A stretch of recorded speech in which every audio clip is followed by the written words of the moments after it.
عيب عليك اللي بتقوله ده، انت المفروض ترد الجميل لياسمين عبد العزيز، مش تفضل تضايقها بالكلام الغريب ده.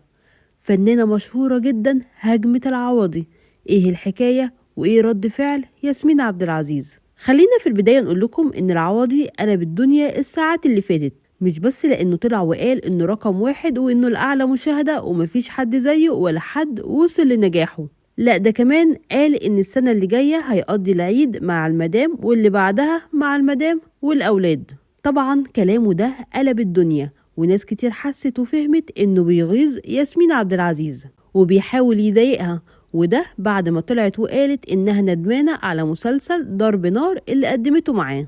مش بس كده، ده ريهام سعيد قررت تدخل في الخط وتشارك برأيها، وقررت تقف في صف ياسمين، وكتبت كلام صعب جدا على الفيسبوك. ريهام كتبت: طب رد الجميل اللي خلت الناس تعرفك وخلتك الأعلى أجر، اشكرها لأن لولاها ما كنتش هتعرف توصل للي وصلت ليه.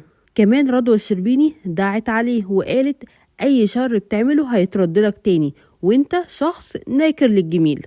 الغريب بقى هو رد فعل ياسمين عبد العزيز اللي اتجاهلت تماما التعليق أو الرد على كلام العوضي.